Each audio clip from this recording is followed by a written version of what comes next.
In this video, I'm going to be talking about what I think is the best compact crossover you can't buy in America for 2020. That's the all-new Toyota RAV4 Prime. This is their plug-in hybrid RAV4. The reason that you can't buy one, or most likely won't be able to buy one in 2020, is that only about 5,000 of these are coming to the United States for this calendar year.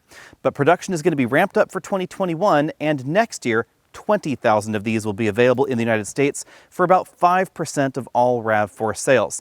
That's a pretty healthy number, and it may make this the third best-selling anything with a plug in the United States. Toyota has been pretty cagey about production capabilities in Japan, but I suspect if they can get their hands on enough battery packs, this should be one of the best-selling plug-in vehicles available. The RAV4 Prime isn't the first plug-in hybrid vehicle in the Toyota lineup. That would be the Prius Prime, but the mission for the RAV4 Prime is quite different. The Prius Prime is ultra focused on efficiency, and it really is an engineering marvel. The Prius Prime is one of the most efficient vehicles available when operating as an electric vehicle, and one of the most efficient vehicles available when operating as a gasoline vehicle. Those two priorities are often in conflict with one another, and we saw that, for instance, in the first and second generation Chevy Volt, which was not terribly efficient when operating in either mode compared to the Prius Prime. With the RAV4 Prime, Toyota had very different priorities. This is a little bit less efficient than the regular hybrid version of the RAV4, but it's a whole lot faster. This plug-in hybrid system gives us over 300 horsepower, making this not only the fastest RAV4 available in America, but according to Toyota, the fastest anything that's not a Supra. This just barely beats the Toyota Camry V6 in 0 to 60 acceleration, but that's really by hundredths. They're very similar. But unlike that Camry V6, this will get you nearly 40 miles per gallon in combined driving, and you can operate in electric-only mode for over 40 miles. This video is going to be a little bit different than normal. I'm going to focus mainly on questions that all of you had about the RAV4 Prime the last time I took a look at the vehicle, and of course, focus on my recent 500-mile road trip that I took in this particular model, and then again tell you why I think this is the best compact CUV in America. The first thing that you need to know about the RAV4 Prime is that this is one of the very few no-compromise plug-in hybrids out there. Most plug-in hybrid versions of traditional crossovers or SUVs or hatchbacks or whatever you're talking about have a lot of compromises inside because of the position of the battery pack. But this RAV4 Prime doesn't have a funky console between the driver and front passenger like we find in plug-in hybrid Volvos. There's no reduction in ground clearance for the RAV4 Prime versus the hybrid because the battery pack is located entirely under the vehicle, but they lifted the vehicle up a little bit. You'll notice that we get a slightly bigger gap between the tire and the top of that wheel well as a result. But we still have 8.1 to 8.3 inches of ground clearance. The model that I'm driving has 8.3 inches, so that's actually a little bit better than the RAV4 regular hybrid. The approach angle differs a little bit because of this addition to the lower bumper, but it's not a significant change. They're essentially the same. Although there are some significant structural changes under the skin, the sheet metal on the outside of the RAV4 Prime is identical to the regular RAV4 and the RAV4 hybrid. So this doesn't have some sort of funky, round, bubbly rear end or teardrop shape like we find in full EVs out there, like a Tesla Model Y or the Ford Mustang Mach-E.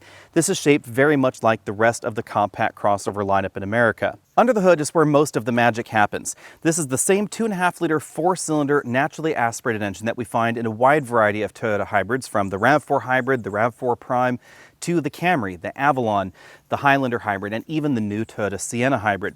Under this hood, it makes 177 horsepower versus 176 in the regular RAV4 hybrid and 165 pound-feet of torque.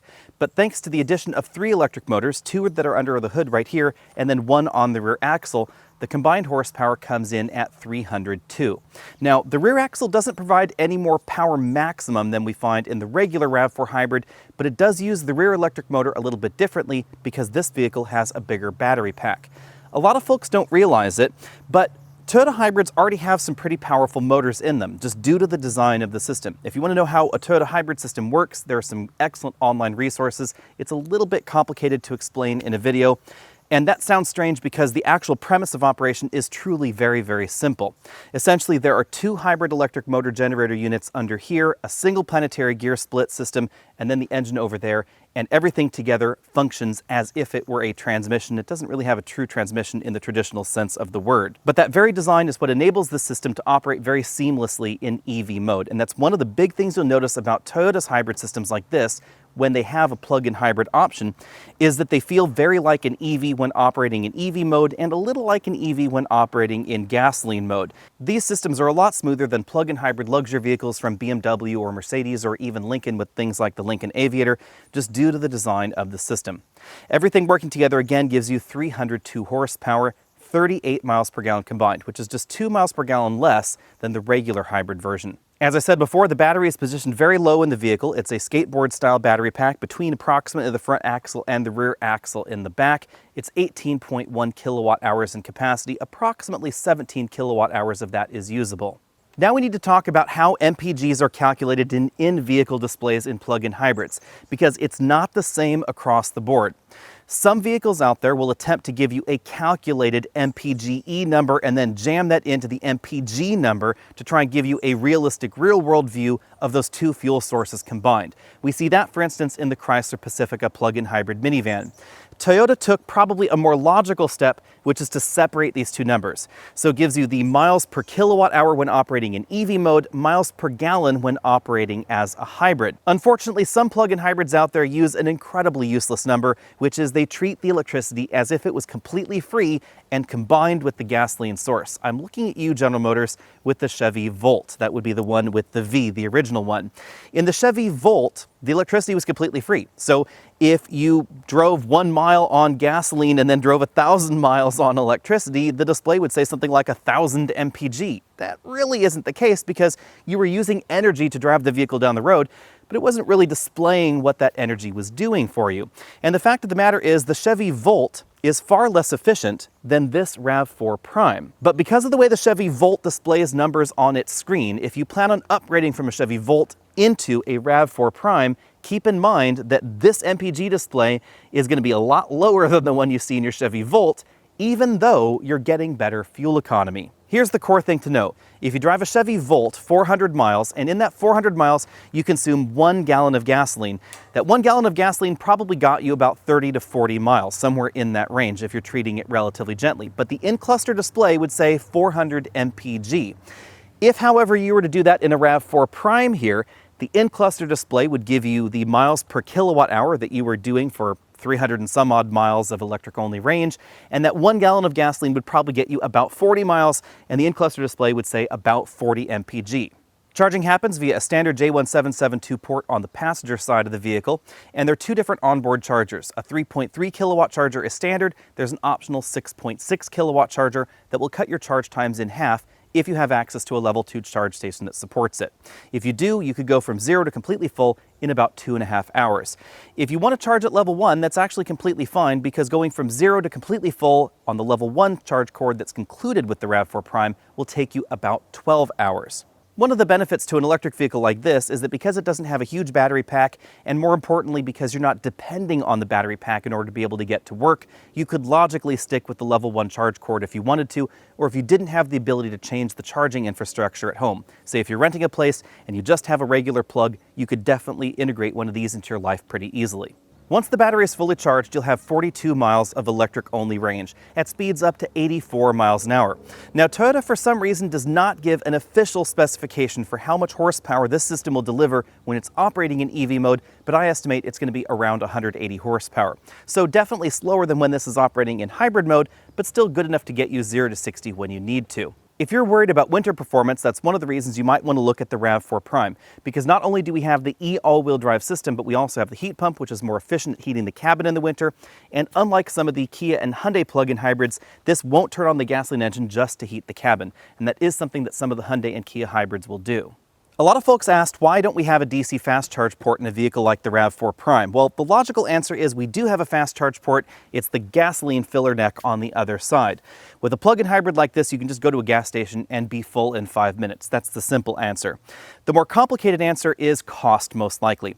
Adding a DC fast charge port would obviously cost you the port, the extra wiring, the battery control systems in order to be able to support a DC fast charge rate. And the battery pack and cooling systems themselves may also have needed modification in order to support DC fast charging. You'll notice that there really aren't very many plug-in hybrid vehicles out there that have a DC fast charge port on them. The direct competitor to this would be the Mitsubishi Outlander plug-in hybrid, which does have a DC fast charge port on it, although it's not terribly swift. Personally, I think Toyota made the right decision by not including that port, because including the port could have cost an extra $1,000, and that would have priced the RAV4 Prime out of a lot of people's budgets, and it wouldn't really have added too much to their experience either. Something that a lot of folks weren't expecting with the RAV4 Prime, myself included, is that towing capacity actually increases over the regular hybrid. It goes from 1,750 pounds up to 2,500 pounds. That's likely because of the increased GVWR and different suspension components that we find in this model versus the regular hybrid that's considerably lighter. Logically, because of the way towing numbers are calculated, it's likely that the extra horsepower and the regen braking ability that we find in the RAV4 Prime also have at least a tertiary impact on the towing ability. Compensating for the slight loss in cargo space is an onboard 1.5 kilowatt inverter that's suitable enough to run a small microwave right like this one. This is the same size inverter that we find in the new Toyota Sienna minivan, but we have only one outlet here rather than two outlets inside. You turn on the inverter via a button to the left of the steering wheel, and the system will run while the vehicle is in motion. So if you need to be able to power a microwave right like this for cooking bacon on the go, or if you wanted to be able to have a refrigerator so that would keep your drinks cold on a camping trip, you could obviously do that in your RAV4 Prime, and you wouldn't need to run the engine because the engine hasn't turned on while I have been bacon cooking. Logically, the onboard inverter can also be used to, say, power your refrigerator in the event of a power outage, or perhaps some low wattage LED lights as well. It's a really practical feature that we don't find in many vehicles in this segment, because without the hybrid system that we have in this vehicle and the big battery pack, running a 1.5 kilowatt inverter would actually be pretty difficult for most alternators in most compact crossovers. That's why the vast majority of onboard inverters top out at around 300 watts depending on the vehicle that you're taking a look at, but this one is 1,500. The structural changes are noticeable in the cargo area. If I lift up the carpet there, you'll notice that we have a very slight increase in the height of the load floor. It's about an inch or so. So the cargo area is almost exactly the same size, but not quite. However, if we lift up the load floor, we have a compact spare tire under here, something that we don't generally find in EVs or plug-in hybrids. If you were to get the regular RAV4 hybrid, then the load floor would drop down to a lower position because the cargo area sheet metal stamping is not the same in here as it is in the regular hybrid. In the regular hybrid, this spare tire would sit in the well about 4 inches lower. And you would have access to that additional height. You could put the load floor into a lower position and use a bit more cargo area. For better or worse, which will really depend on your preferences, the interior of the RAV4 Prime is essentially the same as the rest of the RAV4 lineup. That's because of the position of the battery pack. So unlike the Volvo XC60 or XC90 T8, we don't have a massive battery pack positioned right here between the driver and front passenger. So all the storage areas are identically sized. The storage cubbies in the dashboard are exactly the same as well. On the downside, that means that the front seats are also the same as the rest of the RAV4 lineup. So we have a 2-position lumbar support over here on the driver's side. We do have a 2-position seat memory in this particular model, but the passenger seat does not have the same range of motion as the driver's seat. It is lacking the lumbar support. In the rear, the only real change versus the hybrid model is a slightly exaggerated hump right here between the two outboard seating positions. This is not as aggressive as some drive tunnel humps that we find in other crossovers, but it is just a little bit bigger. On the downside, that means that the RAV4 still has a little bit less passenger room than we find in some of the larger crossovers that you might want to cross-shop a traditional RAV4 with, something like a Nissan Rogue or the Honda CR-V. If you do plan on putting rear-facing child seats back here, things are going to be a little bit tighter. You can see with this front seat adjusted for me at 6 feet tall, I have about 1.5 inches to 2 inches of legroom left. When it comes to legroom, things are definitely going to be a little bit roomier in some of the competition. But as far as carrying adults, the RAV4 Prime is just fine. You can see that I have about 1.5 inches to 2 inches of headroom left, and this has the panoramic moonroof. There's a lot of legroom going on here, and still a decent amount of headroom right here. If I move over to the middle seat position, I still have about 1.5 inches of headroom left. Passengers get 2 air vents, also 2 USB charge-only ports, and in case you're wondering what's under that mysterious hump, this appears to be perhaps a battery disconnect location for the battery pack in the vehicle. I'm not entirely clear what that is, but that's what it looks like. That's what it's used in a number of other plug-in hybrid vehicles. A lot of folks were asking what's under the rear seats if the battery is entirely under the vehicle. It appears that the rear motor control unit is over there on the driver's side. There also is a small cooling duct on the passenger side. In the middle of the dashboard, we have essentially the same infotainment system that we find in the rest of the RAV4 lineup. You'll notice a very similar hybrid display to the regular hybrid model. But we have an option that obviously we don't have in the regular hybrid, which is the charging schedule option. So you can add charging schedules for every day of the week right there. You can set your departure time and it will automatically charge it for you, or you can set the time that you wish the charging to start. On the driver's side, we see very subtle changes as well. The battery gauge is down over here on the right, and it is a physical needle. Once we're in the hybrid portion of the battery, it's down right there in the blue area. We see subtle changes to the LCD portion of this instrument cluster as well. Right now you can see the hybrid and EV range. If I turn the air conditioning off, you'll notice that little fan icon goes away there. That tells you what your distance to empty would be if you have the climate control on or off. You can also see what drive mode you're in. Right now we're in the auto EV hybrid mode. If I switch over to hybrid mode, you'll notice that the fuel economy average changes, which is kind of an interesting twist. That's because this does not try and treat the electricity as if it's completely free. It gives you two different trip averages. One over here for EV in miles per kilowatt hour, and then a different one for miles per gallon. First, let's review the numbers, and then let's talk about some of your questions. In EV mode, this goes 0 to 60 in 8.8 seconds. That was a little bit quicker than Toyota quoted. They quoted 9.2, and this will stay in EV mode even when floored, as long as it's in the EV mode and a number of conditions are met. Especially at some of those higher speeds, if you really start stabbing the throttle, then it will turn the gasoline engine on, but 0 to 60, it will definitely stay in EV mode. And there's absolutely no problem going 75 miles an hour on the open highway with the cruise control on in EV mode. In hybrid mode, it is certainly going to be a whole lot faster. 5.7 seconds if the engine is off. That would be, say, if the battery had a decent amount of charge in it, but it was in hybrid mode, you stop at a stoplight, engine turns off, and you floor it, 5.7 seconds, 0 to 60. It is just a hair faster, 4.65, if the vehicle is in its charge mode, so the engine is actually already on, and that's because it didn't have to start the engine, so you get a little bit of an extra kick there. In addition to the EV all the time mode, there's also an auto EV HV mode that I can select here with this button. This mode will turn on the gasoline engine if you require more acceleration than the EV drivetrain portion can provide. So say I'm going around this corner and I wanted more oomph, I stab it, it's going to turn on the gasoline engine and give me 300 horsepower. There's also a hybrid only mode where I can pop that in there, and that's essentially going to conserve the battery for later. So if you are planning on going up a steep hill, I'll talk about this in a little bit, you probably want to put it in the HV mode or the charge mode, let the battery get a higher state of charge, and then reserve it for those mountainous climbs if you want to really be driving your vehicle aggressively. The major downside to the Prime drivetrain in this RAV4 is the curb weight. This comes in at 4,300 pounds. That's not something unique to the RAV4 Prime. All plug-in hybrids are definitely going to be heavier than their regular hybrid or regular gasoline counterparts. And to be perfectly honest, this weight penalty of about 500 pounds is not the biggest deal, but it is going to be noticeable.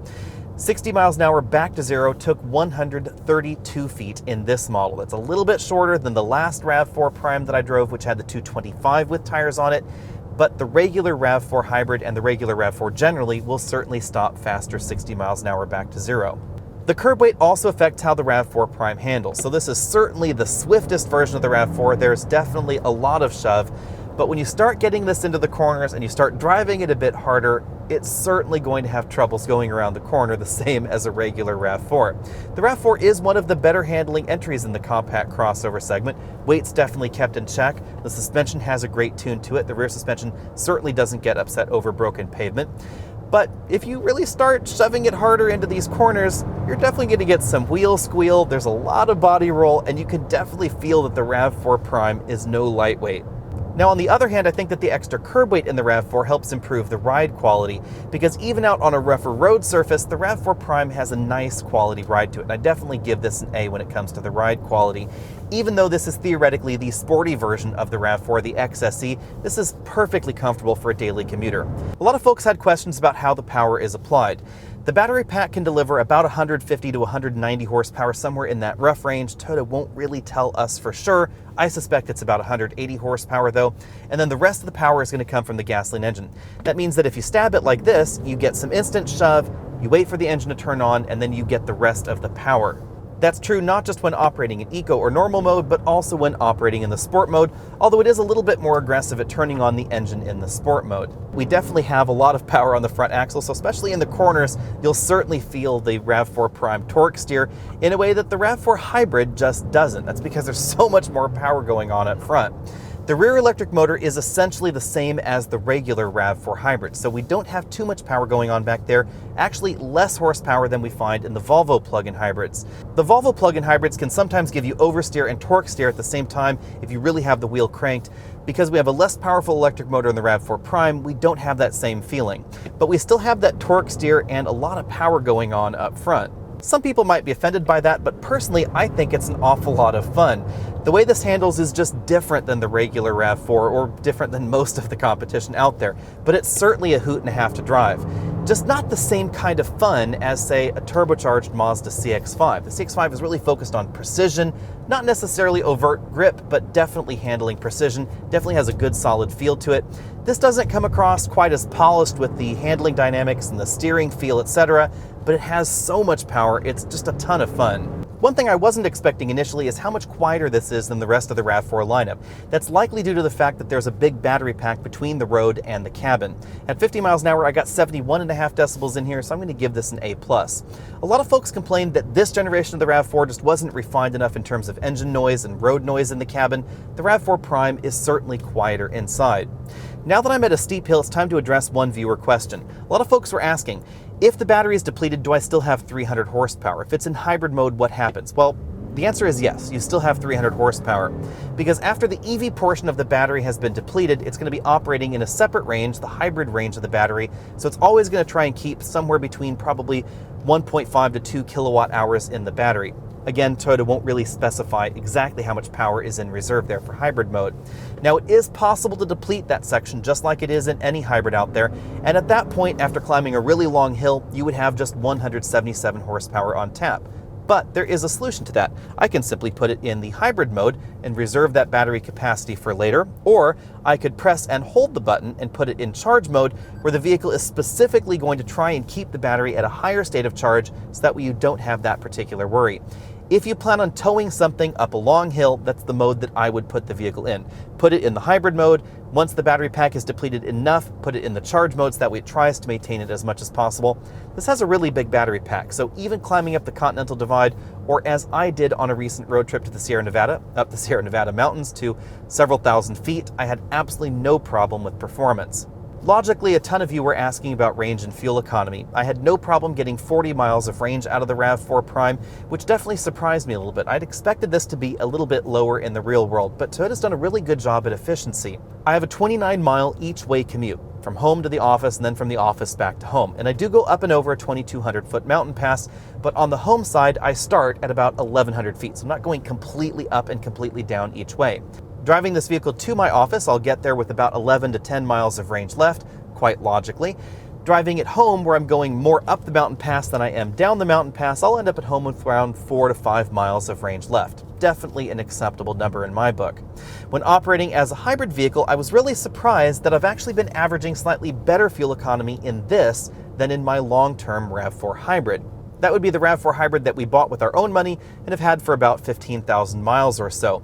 I think the big reason for that is the bigger battery pack. I've seen this in other plug-in hybrid vehicles. The ability to continue regenerating power as you go down the hill versus not being able to regen as much power in a smaller battery packed hybrid is probably the big reason for that difference. A lot of folks were asking me, how different does this really feel than the regular hybrid? Well, the answer is a lot different if we're talking about acceleration. It is significantly faster than the regular hybrid. If we're talking about fuel economy, it's really not that much different. I was really surprised because, again, this is so much heavier. But if you do a lot of city driving, if you're doing a lot of level highway driving, then this could be a little bit less efficient than the regular hybrid, maybe about 2 miles per gallon according to the EPA. It's not a huge difference. In handling, you will notice a bit more of a difference. This definitely has a little bit more body roll. The tires definitely squeal around the corners a little bit more than the regular hybrid. But I think that's a worthy trade-off. That's something that you might be able to try and work on if you were to put grippier tires or wider tires on this aftermarket. Obviously, that will have an impact on your fuel economy, but that is something that you could do if you really wanted to. The pricing on the RAV4 Prime surprised me because I had expected it to be notably more expensive than it is. I also kind of expected the RAV4 Prime hybrid system to perhaps debut in something like a Venza that would be a little bit more expensive first, rather than being in a RAV4, which is quite reasonably priced. This starts at $38,100. On the surface, that doesn't sound reasonably priced, but it does qualify for the full $7,500 tax credit. That means that, in effect, it should end up costing you $30,600. That's $2,000 more than a regular RAV4 hybrid. But in addition to the plug-in hybrid ability, we also get an incredibly fast 0 to 60 time. This is much faster than the regular RAV or the RAV4 hybrid. But the other thing to keep in mind is that the base version of this is not the same as the base version of the RAV4 hybrid. That's the LE trim, and the RAV4 Prime starts at SE trim, and that accounts for a large amount of that difference. If you're taking a look at XSE to XSE plug-in, then the plug-in actually ends up $500 less. Now obviously if you get carried away with options, or if you don't qualify for the full $7,500 tax credit, keep in mind that you have to have a minimum tax liability in order to get the credit back. Then the RAV4 Prime could be more expensive than the regular RAV4 hybrid. But for a lot of shoppers that are out there looking at a $30,000 to $40,000 compact crossover, you're probably going to qualify for that full tax credit. In addition to potentially being less expensive to buy than a hybrid XSE, the RAV4 Prime XSE should also be a little bit less expensive to keep around. As long as you're plugging it in regularly, preferably on both ends of your daily commute at work and at home, this should be about 20% less expensive to operate in California than the regular RAV4 hybrid. You could be saving about $400 a year. Obviously, that will depend on how much you're paying for gasoline and how much you pay for electricity both.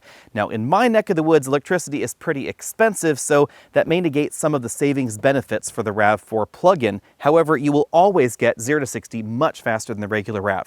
And that's one of the interesting twists about the RAV4 Prime, is that this is not just selling on the green cred, the ability to shift 40 miles of your daily commute to electricity. This is also selling on the fact that this is the fastest RAV4 available. It's also the premium top-end trim.